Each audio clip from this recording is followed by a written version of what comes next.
Lights, camera, action, and welcome back to the Soundtrack Collector. I'm your host, Christopher Spencer, author of Film and Television Soundtracks 1950 to 1979, a critical history published by McFarlane and Company. If you're a regular viewer, then you know that the first three videos on this channel were top 15s for three famous film composers, Hans Zimmer, John Williams, and Quincy Jones. This time, we're doing an overdue top 15 of the great Jerry Goldsmith. Like my other videos, I'm unable to play the actual music due to copyright restrictions, but I've assembled a playlist for this video that you can find in the link below. We have a lot to get through, so let's get into it.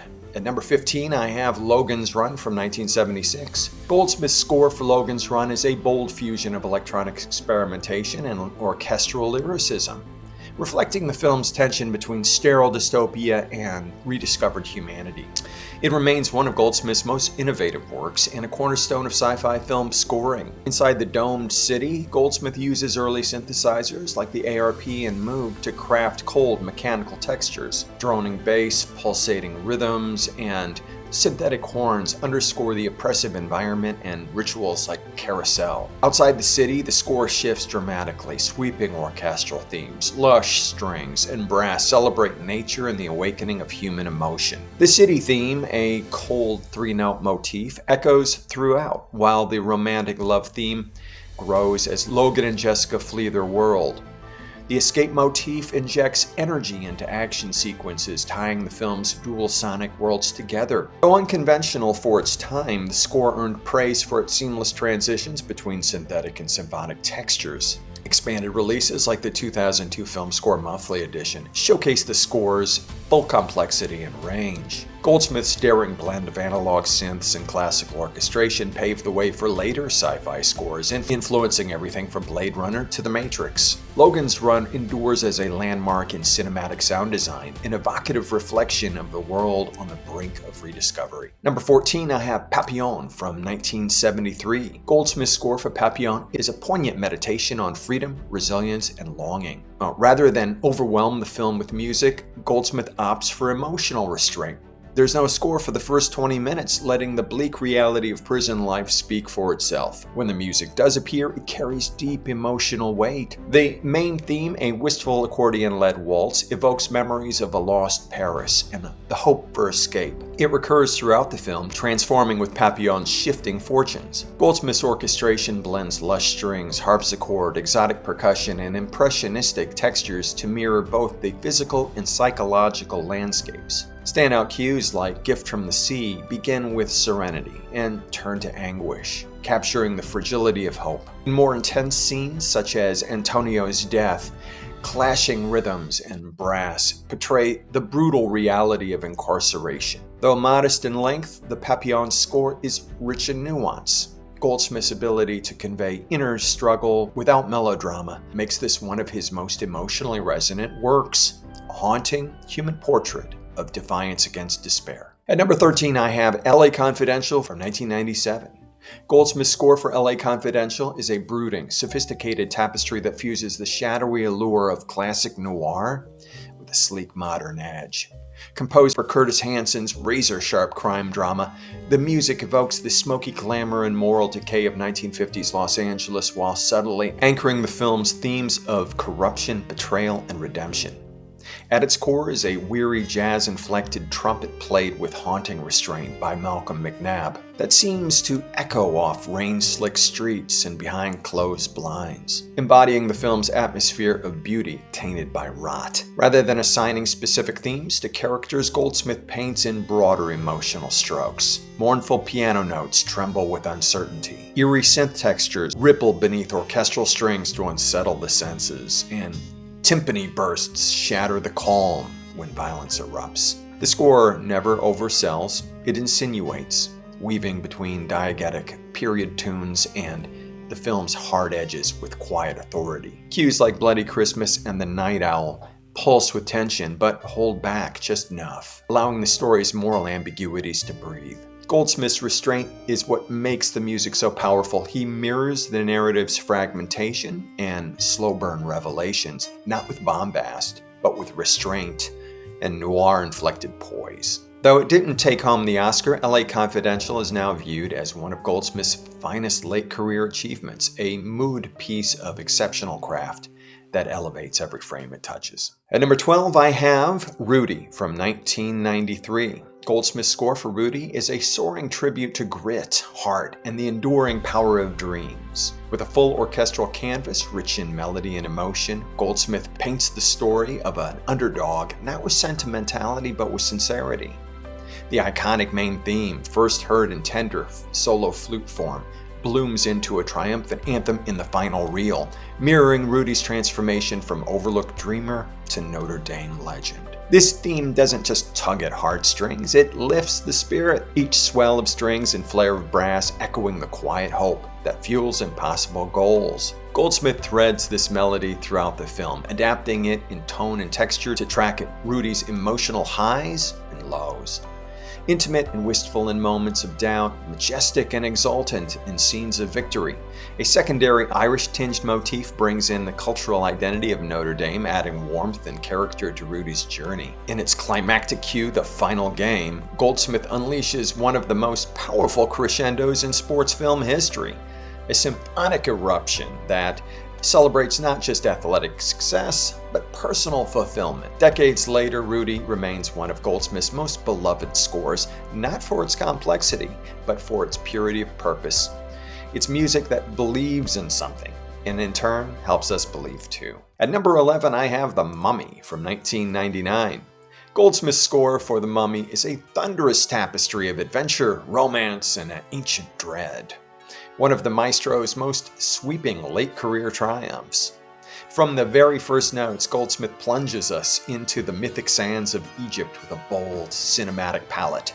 Roaring brass, lush strings, tribal percussion, and slithering ethnic motifs that pulse like buried curses. He doesn't just underscore action, he animates it. Rick O'Connell's heroic exploits surge with a rousing theme that evokes Errol Flynn's swagger, while Imhotep, the resurrected high priest, is wrapped in a dark, serpentine motif that grows bolder as his power returns. Goldsmith balances this grandiosity with moments of genuine tenderness, especially in the love theme that threads throughout both the ancient and modern romances, suggesting a timeless yearning amid all the chaos. His orchestrations are muscular and meticulous, with orchestrator Alexander Courage helping to deliver some of the most kinetic action cues of the 1990s.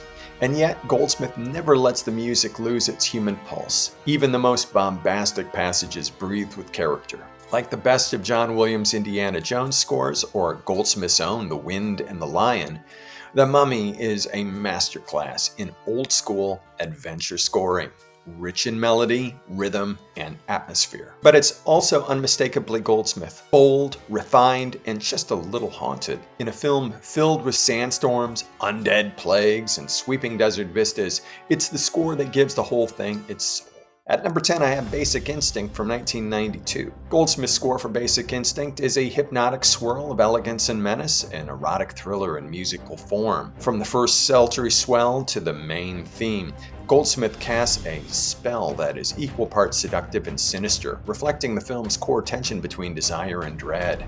Strings slither with icy poise, pianos rumble in the depths, and brass peers through with surgical precision, mirroring Catherine Trammell's enigmatic allure and psychological dominance. Yet for all its lush orchestration, the score is surprisingly restrained. Goldsmith holds back bombast in favor of suggestion, letting the music tease and withhold, just as his protagonist does. The main theme, built on a descending and ascending motif, is as ambiguous as it is unforgettable, walking a tightrope between romantic longing and calculated danger. Beneath it, a brooding suspense motif rumbles like an approaching storm, while pursuit cues stretch across octaves in a desperate reach for truth that always remains just out of grasp. Goldsmith reportedly struggled to find the right tone for this score, nearly abandoning the project after several rejected drafts. But when he finally discovered it in a discarded underscore cue, the result became not only the heart of the score,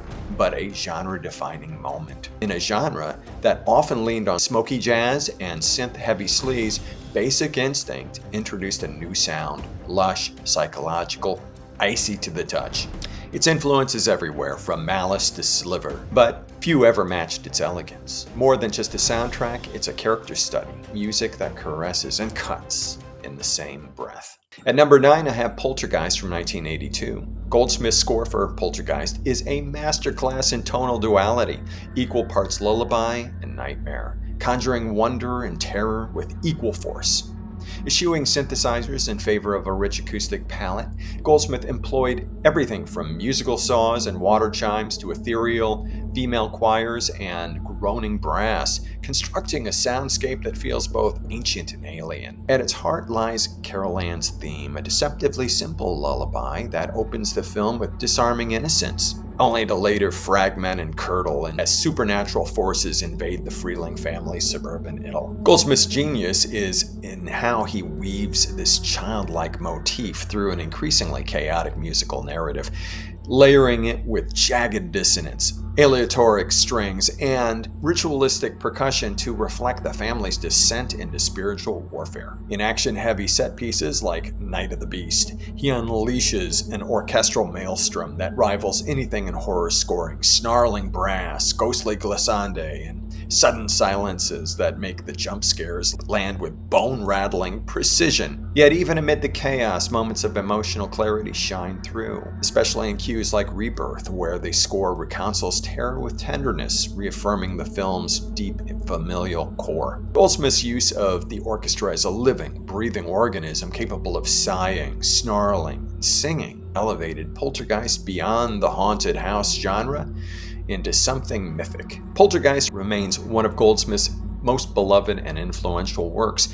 It set a new standard for horror film music, a tapestry of beauty and dread grounded in character, rich with emotional subtext, and composed with fearless imagination. At number 8, I have The Wind and the Lion from 1975. With The Wind and the Lion, Goldsmith composed one of his most sweeping and ambitious scores, a musical epic that straddles the line between historical adventure and cultural myth-making. His orchestration is a lush tapestry woven from two worlds, the stately symphonic traditions of Western cinema and the primal rhythms and tonalities of North African music. The score opens with a thunderclap, Rasuli's theme blaring forth with bold French horns, underscored by barbaric drums and swirling woodwinds that evoke the windswept dunes of Morocco. But this is no mere pastiche. Goldsmith doesn't just reference Moroccan music, he absorbed its spirit, adapting its scales and rhythms into a Western idiom while respecting their cultural integrity. The result is a kinetic, colorful soundscape teeming with life. At the core of the score lies a rich interplay of leitmotifs. Rasuli's regal and defiant horn-led theme, a majestic American motif with martial snare drums and Copland-esque fanfares that echo Roosevelt's ideals, and a gorgeous, emotionally charged love theme that simmers with longing, hinting at the unspoken bond between captor and captive. Goldsmith's rhythmic ingenuity is on full display in action set pieces like The Horsemen Arrive and Rasuli Attacks, where galloping meters, wild orchestral runs, and surging brass create thrilling, almost balletic chaos. Yet for all its might, the score is equally capable of intimacy. I Remember and Morning Camp soften the edges, allowing tenderness to surface amid the grandeur. Perhaps most impressive is how Goldsmith uses musical counterpoint to dramatize cultural and ideological tensions, East versus West, tradition versus modernity, without ever descending into cliché. Though nominated for an Academy Award,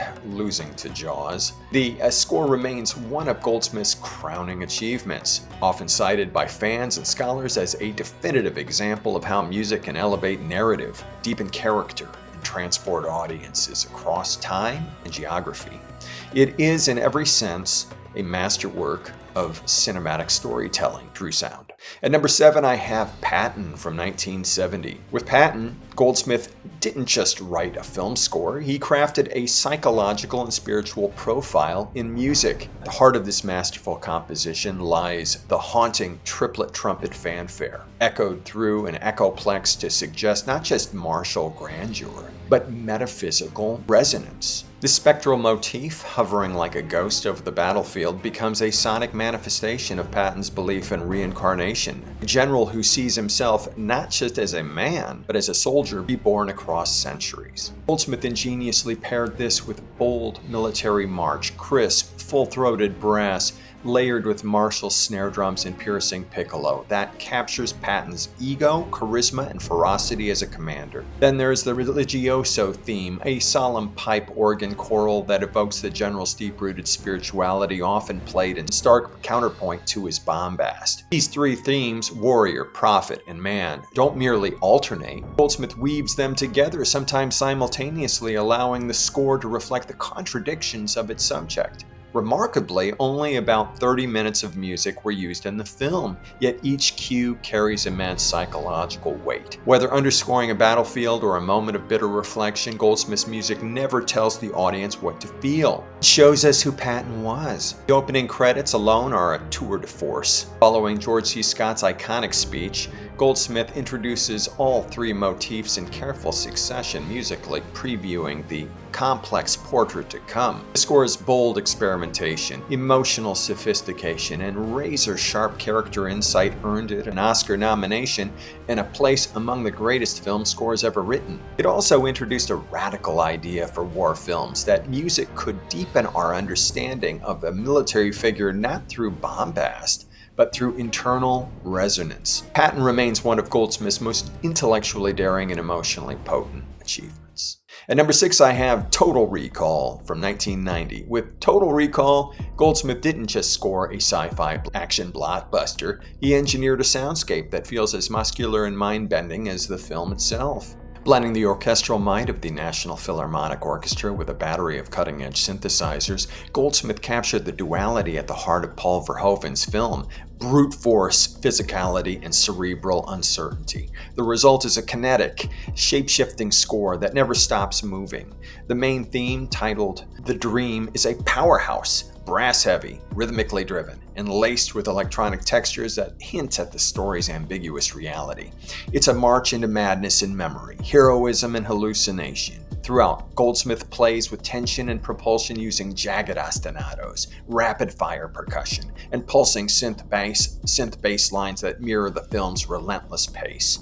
In quieter moments, such as A New Life, he turns introspective, layering strings over shimmering electronics to evoke Quaid's yearning for truth or peace. What's truly remarkable is how seamlessly he integrates the electronic and acoustic realms. This isn't ornamentation, but fusion, each element enhancing the other. Even production setbacks couldn't derail the score's impact.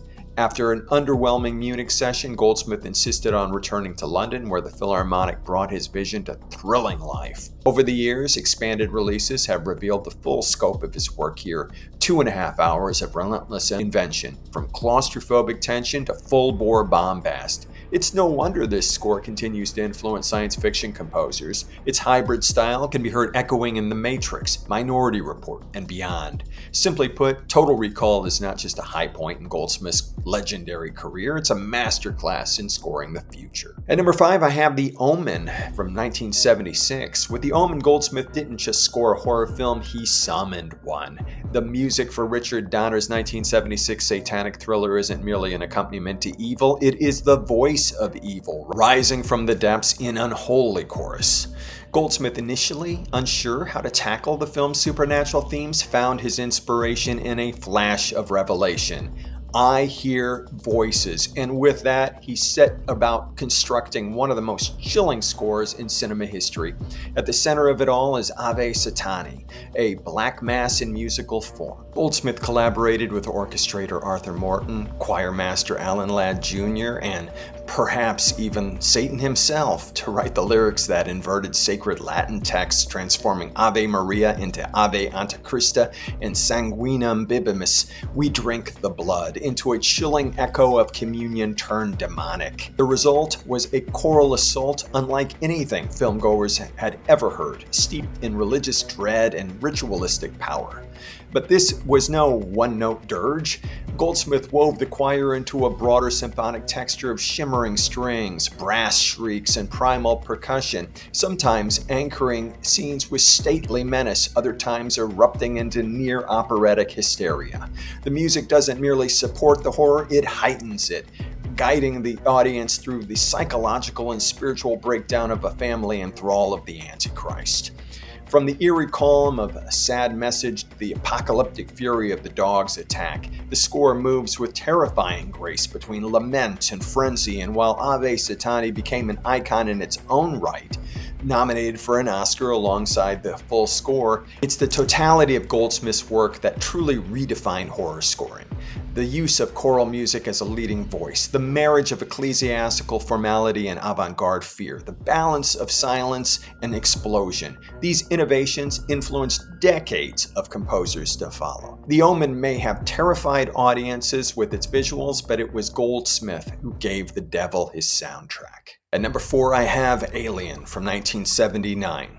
Goldsmith's score for Alien is a masterclass, both haunted and haunting. A sonic crucible where avant-garde experimentation meets primal dread. From the outset, Goldsmith envisioned a soundscape that reflects the terrifying beauty of space, expansive, unknowable, and profoundly isolating. To this end, he fused traditional orchestral textures with a strange, almost organic arsenal of sound: serpent horns, conch shells, shawms, didgeridoos, and metallic percussion filtered through tape echo and electronic treatments. These instruments didn't merely accompany the alien presence, they were the alien, each moaning glissando and guttural drone evoking something vast, ancient, and indifferent. Goldsmith layered in aleatoric string effects, microtonal woodwind passages, and long silences that stretched like the corridors of the Nostromo itself, instilling tension through the absence of resolution. Yet he also composed a wistful main theme, a lonely trumpet melody meant to underscore the awe of space travel and the fragility of human life within it. Tragically, much of this vision was obscured, director Ridley Scott preferring a more unsettling tone replaced Goldsmith's lyrical cues with colder, more dissonant selections, sometimes even inserting tracks from Goldsmith's earlier score for Freud, replacing the finale with a passage from Hansen's Romantic Symphony. The resulting score in the finished film became a fractured mirror of its original self, pieced together through temp tracks and editorial whims. And yet, even in this altered state, the music of Alien remains unforgettable. A low, pulsing heartbeat in the dark, suggesting something monstrous just out of sight. In restored recordings and expanded editions, Goldsmith's full intent has finally emerged. A chilling, tragic, and visionary work that captures the film's core paradox, that space is both sublime and terrifying, and we are not meant to be there. Yet, in contradiction of that sentiment, my number 3 is Star Trek, the motion picture, also from 1979.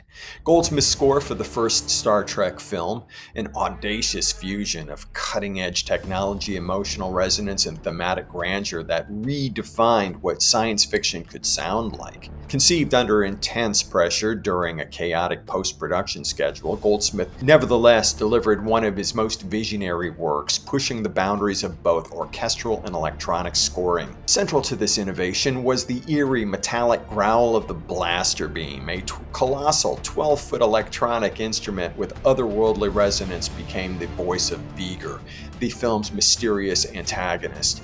Layered atop this were a host of exotic textures: the moaning shimmer of waterphones, the ritualistic knock of slip drums and boobams, and the futuristic pulse of analog synthesizers like the Yamaha CS80 and ARP 2600. But this arsenal of sound never overwhelmed the human core of the film. At the heart of the score lies one of Goldsmith's most enduring themes, a sweeping, noble fanfare that would come to define the Star Trek franchise for generations. Heard first in the overture and again during the Enterprise reveal, arguably one of cinema's greatest love letters to a spaceship. This theme soars with awe, devotion, and restrained heroism. Balancing it is Elia's theme, a tender, almost spiritual melody that embodies both romantic longing and cosmic transformation. Goldsmith also composed a muscular, tribal motif for the Klingons, whose rhythmic aggression would echo through later films. In a movie often critiqued for its glacial pacing and cerebral tone,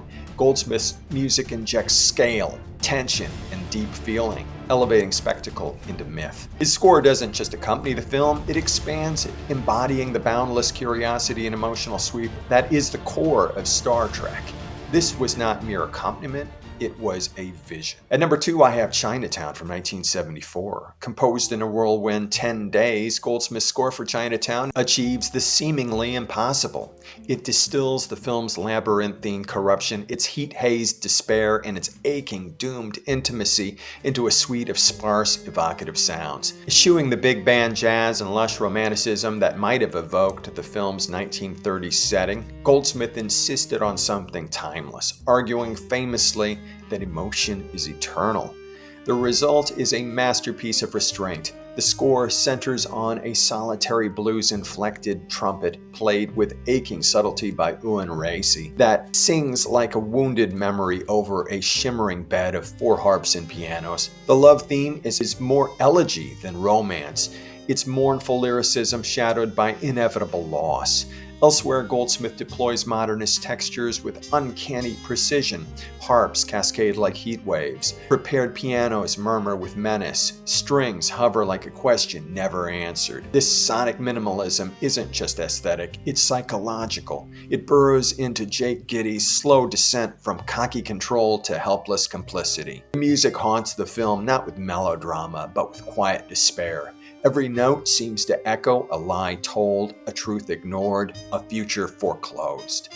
In Chinatown, music doesn't solve anything, it just lets us feel how deep the damage goes. Before we get to number 1, here are a few honorable mentions. The Sand Pebbles from 1966, an emotionally resonant score that earned Goldsmith an Academy Award nomination for its lush melodies and dramatic depth. First Blood from 1982, an intense action score that introduced themes later expanded in the Rambo series. The Boys from Brazil from 1978, a unique blend of waltz-like melodies juxtaposed against dark themes of cloning and conspiracy. The Russia House from 1990, a romantic yet suspenseful score incorporating Russian musical elements and jazz influences for a Cold War love story. And Gremlins from 1984, a whimsical yet eerie soundtrack that perfectly captured the mischievous tone of this horror comedy classic. Now, if you know Goldsmith's body of work, then you've probably figured out what's number 1 on my list. It's, of course, Planet of the Apes from 1968. Here, Goldsmith discarded the conventions of romantic film scoring and plunged headlong into a realm of avant-garde experimentation that mirrored the film's unsettling vision of a world turned upside down. Eschewing traditional harmony, he employed a 12-tone serialist approach that stripped the music of emotional comfort, creating a dissonant, alien soundscape as disorienting as the planet itself. His toolkit was as radical as his method. Ram's horn calls through dense percussion, Brazilian cuecas groaned with animalistic menace, and kitchen mixing bowls rang out like the bells of some forgotten ritual. He instructed brass players to blow through instruments without mouthpieces and had woodwinds fingered without air, producing ghostly, breathless sounds. The score pulses with unstable rhythms. Frequent shifts in meter and cross rhythms create a feeling of primal chaos.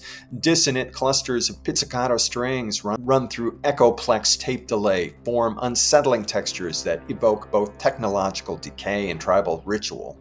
Even melody is undermined. Goldsmith's so-called ape theme is more gesture than tune, a fragmentary 3-note motif that claws at coherence but never finds it.